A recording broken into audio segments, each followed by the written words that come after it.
Hello বন্ধুরা, আমরা চলে এলাম বৃন্দাবন দেখতে, বৃন্দাবন ঘুরে দেখার জন্য। আর এখন আমরা যে মন্দিরের সামনে দাঁড়িয়ে আছি, এটা হচ্ছে বৃন্দাবনের ইস্কন টেম্পল। এই মন্দিরটি অসাধারণ দেখতে, অতি সুন্দর।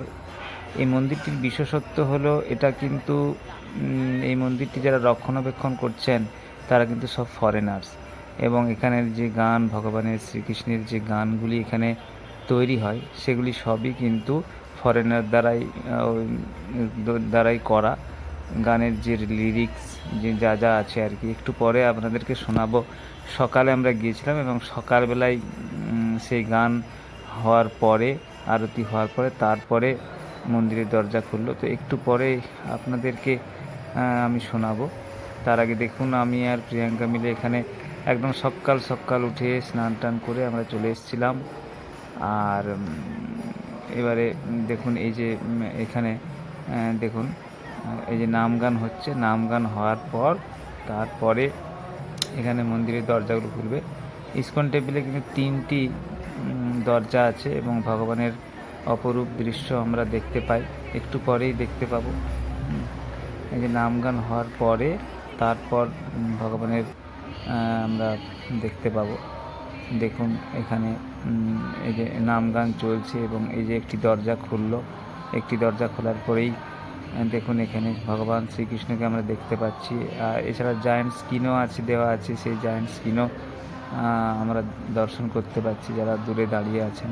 আমরা একটু সামনেই, একটু দূরেই দাঁড়িয়েছিলাম, মাঝবর্তী জায়গাটিতে দাঁড়িয়েছিলাম। প্রচুর মানুষের সমাগম হয়েছে সকাল সকাল কিন্তু ইস্কন মন্দির দেখার জন্য। সকালে আপনারা আসতে পারেন, না হলে একদম সন্ধ্যায় আসবেন, সেক্ষেত্রে খুব ভালো, এই নাম গান শুনতে পাবেন। তো আমরা সকালবেলায় স্নান করে চলে এসেছিলাম। আমরা তো স্নান করেছিলাম ধরুন ভোর 4টার দিকে স্নান করেছিলাম আমি আর প্রিয়াঙ্কা, এবং স্নান টান করে আমরা চলে এসেছিলাম। আমরা কেসি ঘাটে, বৃন্দাবনের কেসি ঘাটের নিকট ছিলাম। সেখান থেকে আসতে জোর 20-30 টাকা লেগেছিল। একটা অটোতে করে চলে এসেছিলাম এখানে ইস্কন মন্দিরের সামনে এবং দেখেছিলাম। পরবর্তী ভিডিওগুলিতে বন্ধুগণ বৃন্দাবনের অধিকাংশ অন্যান্য যেসব আছে মন্দির টন্দির, সেগুলো আমরা ঘুরে ঘুরে দেখাবো। এবং এছাড়া বর্ষনা দেখাবো, বর্ষনা, গোকুল, এসবগুলো দেখাবো। তো শুনুন কি সুন্দর ভগবানের মহিমা এবং কি সুন্দর নাম গান। এবং দেখুন পরপর 2টি দরজা খুললো এবং সবাই ভগবানের দর্শন করছে সকাল সকাল। জায়ান্ট স্ক্রিন দিয়ে দেওয়া আছে। এই মন্দিরটির অসাধারণ মন্দির। এছাড়া এই মন্দিরটি কিন্তু যারা রক্ষণাবেক্ষণ করেন তারা সবই অধিকাংশই ফরেনার্স দ্বারা রক্ষিত হয়ে থাকে। এই মন্দিরটি সব কিছু তারাই করেন, তাই জন্য এটা একটি ইউনিক মন্দির। দেখতে পাচ্ছেন অনেক ফরেনার্স দাঁড়িয়ে আছেন, দেখছেন। আমরা ভারতীয়রাও আছি। যে এই যে তৃতীয় দরজা পরপর খুলে গেল। মানে অসাধারণ দেখতে মন্দির, অসাধারণ নাম গান এবং লোকজন খুব সুন্দর। মন্দিরটির সামনে থেকে একদম প্রথমে আপনাদেরকে দেখালাম, এটা মন্দিরের ভেতরে ভগবান যেখানে বিরাজমান সেখানটা।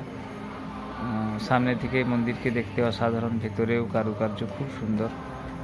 এই যে গাছটি আছে দেখছেন, এই গাছটিও কিন্তু রাখা হয়েছে, এই গাছটিকে কাটা হয়নি। এই গাছটি বৃন্দাবনের বিশেষ একটি গাছ।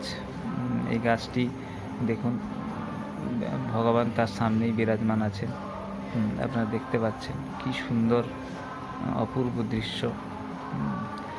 তো আপনারা চাইলে যেতে পারেন আমাদের মতোই। আমি আর প্রিয়াঙ্কা মিলে তো খুব এনজয় করেছি, খুব সুন্দর। তো আমরা ঘোরার জন্য এই সময়টাকে বেছে নিয়েছিলাম, কারণ এখন না ঠান্ডা না গরম, তাই জন্য আমরা ঘুরতে চলে গিয়েছিলাম আর ভিডিও বানিয়েছি। প্রত্যেকটা যেখানে যেখানে গিয়েছিলাম, প্রত্যেকটা মন্দিরে, প্রত্যেকটা জায়গা করেছি, আমরা রেকর্ডিং করেছি আপনাদের দেখাবো বলে। আপনারা কিন্তু খুব সহজেই বৃন্দাবন পৌঁছে যেতে পারেন। আমরা হাওড়া থেকে গিয়েছিলাম, তো খুব বেশি লাগে না। আমরা স্লিপারে গিয়েছিলাম এবং স্লিপারে করেই পৌঁছাতে খুব বেশি সময় লাগেনি, 1 দিন মতো সময় লাগে। তো আপনারা যাবেন, খুব ভালো লাগবে। আর যদি আপনারা যান অবশ্যই কিন্তু এই ইসকন মন্দির মানে দেখতে ভুলবেন না। হয় সকালে যাবেন আর না হলে সন্ধ্যায় যাবেন। আমি তো বলবো সকালে এবং সন্ধ্যায় দুবেলায় যাবেন, খুব ভালো লাগবে আপনাদেরকে। তো বন্ধুরা দেখছেন কি সুন্দর, এই যে তৃতীয় দরজাও খুলে গেল এবং সবাই ভগবানের দর্শন করছে, নামগান করছে। কি অপূর্ব মহিমা দেখুন। এখানে ইন্ডিয়ান ছাড়া বাংলাদেশিরাও আছে, ফরেনার্সরাও আছে, প্রচুর লোকের সমাগম হয় বিভিন্ন সময়, সারা বছরই এখানে ভিড় থাকে বৃন্দাবনে। তাছাড়া এই মন্দিরটিতে, ইসকন মন্দিরটিতে সারা বছরই ভিড় থাকে। হ্যাঁ, তো আজকের এই ভিডিওটি এই পর্যন্তই। পরের ভিডিওর জন্য আপনারা